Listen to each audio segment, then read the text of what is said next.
So pronunciation. And there's one lesson here which we are going to help develop pronunciation at the end of this. Pronouncing words ending with ing. ing. There are some methodologies which we can use to enhance pronunciation, like wordplay. We select words. The teacher go make research, look for words which he thinks are mispronounced mostly, and then bring it to the class, turn it into a wordplay, make it a game. Let us sit in groups. I will give you 5 words to every group. The group that pronounce the word correctly wins the game. It's a methodology we use. Learners are divided in small groups. Each group select one member who comes in front of the class and says these sentences as fast as he or she can, and points are awarded. For example, ing ending with ing, these sentences, it's somehow tongue twister or it tests pronunciation. Children from this, I think is a spelling error. Children from far west sang as they played ping pong with the ring of the king, thinking that tossing the ring will make the king's clan cling the ring. You see? If you can read that very fast, it's a tongue twister, but it will develop your pronunciation. If you see all these words end with ng, sang, pong, ping, king, tossing, ring, king, cling, ring. So if we want to check, we want to test if the student can pronounce words ending with ing. So how fast this game, this is how we will develop. Divide them in small groups. Divide your class in small groups. Select one member who comes in front. For example, you have divided them into 5 groups. They will choose one group at a time. So this student comes out, he reads this very fast as he can.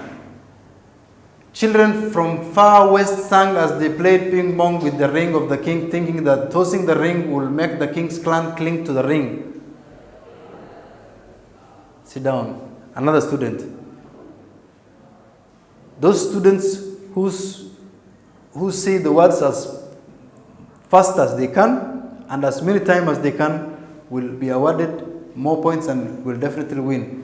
The saying of the sentence is repeated as many times as possible. Then the groups whose members have said more times and more faster wins. It also motivates the student. These word games motivates the students so that, and this is not limited to this. The teacher can come with other motivating games, word games. So pronunciation, what am I observing? Observation, English sounds, vowel and consonant sounds. Sometimes some consonant sounds are silent. They are not pronounced. Yeah? Some vowel sounds. O, A, E, O. Sometimes they go out of the norm. They don't produce. They don't sound the way they ought to be. So are they pronouncing it correctly? It's for you, the teacher, to observe. Distinction between English sounds and mother tongue. you have to distinguish. Is the student, you know, there's mother tongue influence.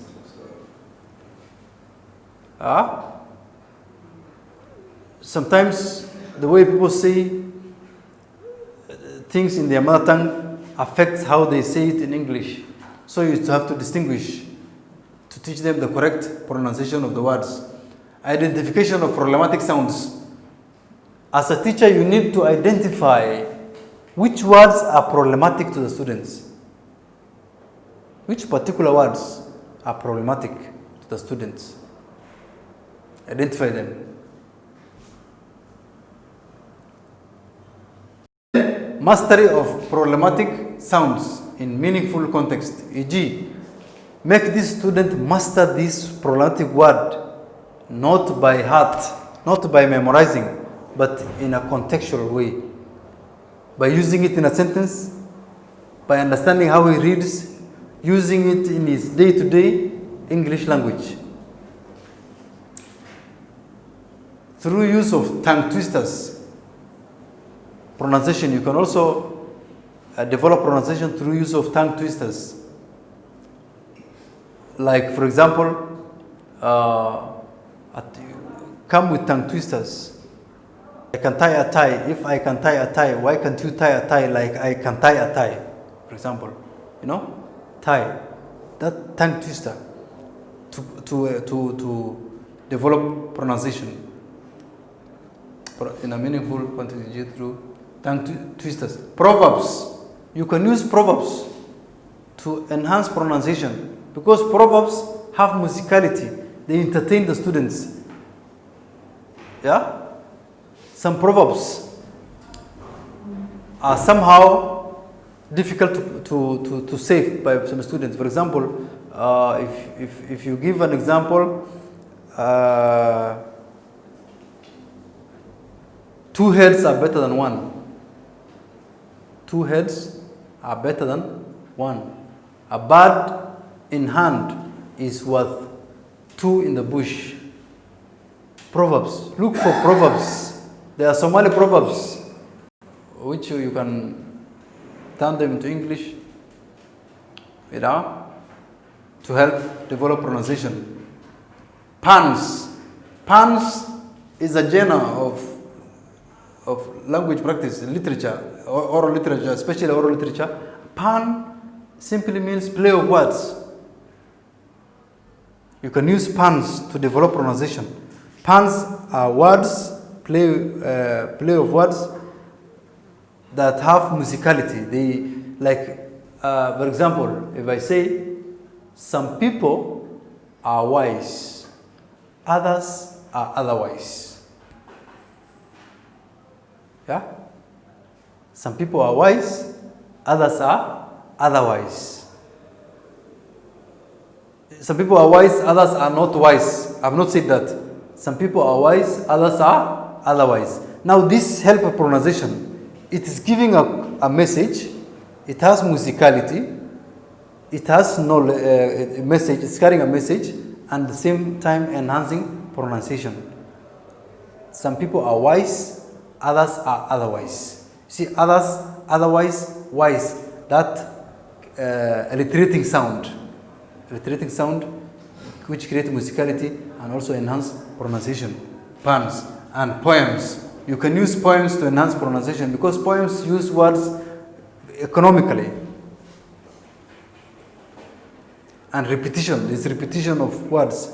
So when you're reading a poem and you identify problematic sounds, telling the student to reread and understand in context, it also helps develop pronunciation skills. Then written exercise. This one, I think, is for writing. Writing.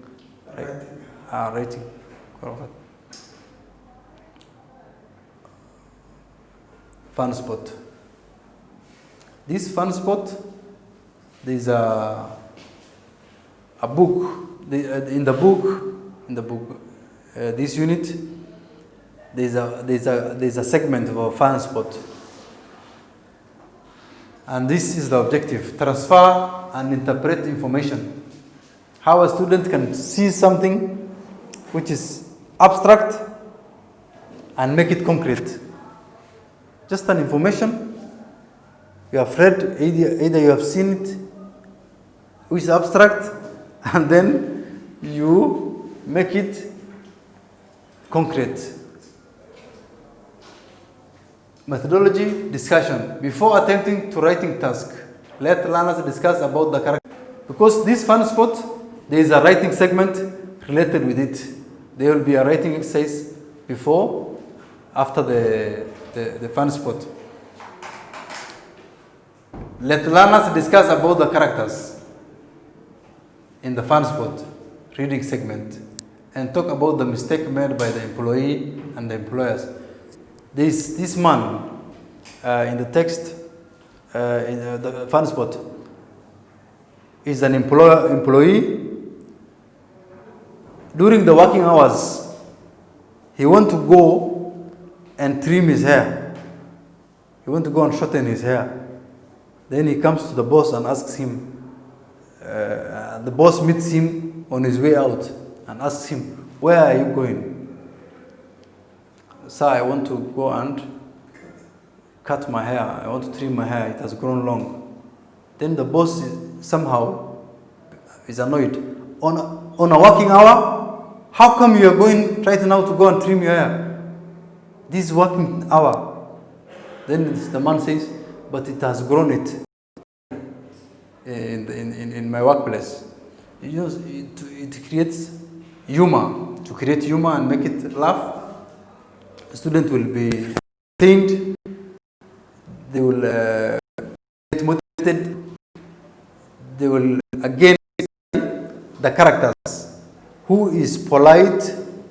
Is it fair for someone who is employed to do to work, to go and trim his hair in a working time? Is the student to reason out? Let them discuss the characters. Talk about the mistake made by the employee. What mistake has he done to go and cut his hair? Is it right? Is it wrong? Let them discuss. And the employer's reprimand.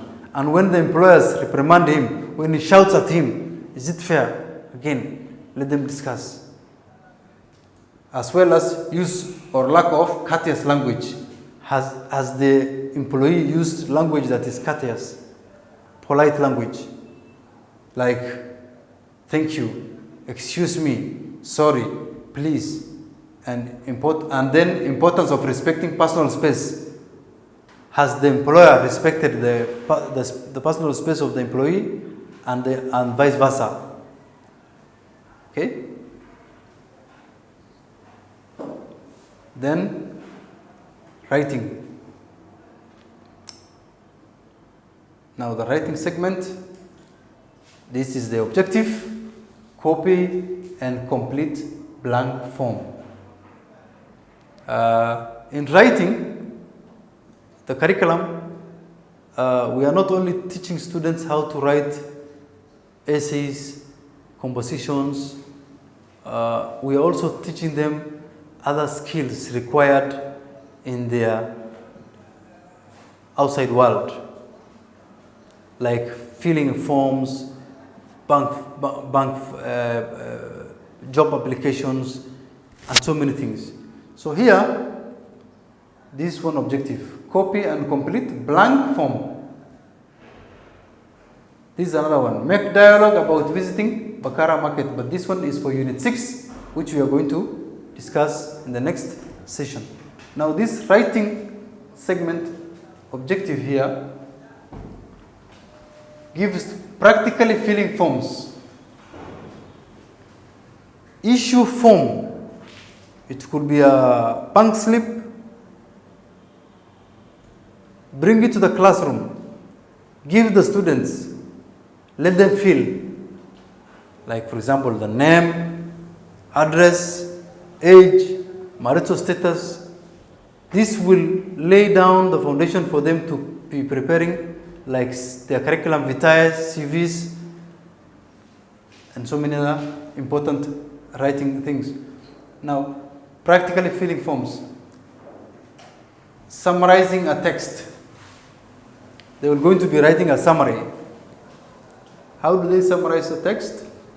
How are they going to summarize the text? They read the text paragraph by paragraph. Read the first paragraph. You can give students direction, direct them. What are the main points in the first paragraph of this text?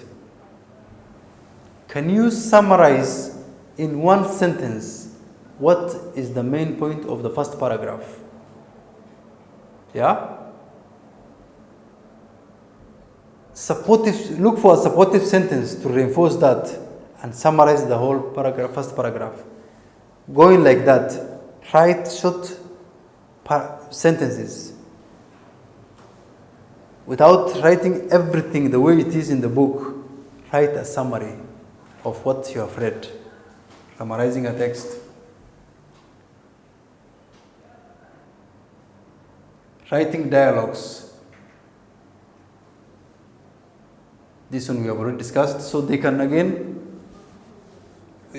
they have practiced dialogues. Now they have to be told to write dialogues. Write a dialogue. It can be someone, let's say a shopkeeper and a customer. Create the characters, shopkeeper, customer. What have they discussed? Create a dialogue, any dialogue of their choice. Allow learners to, in pairs, practice the dialogue. Let them again practice the dialogue. kala miirtay ee macnaysay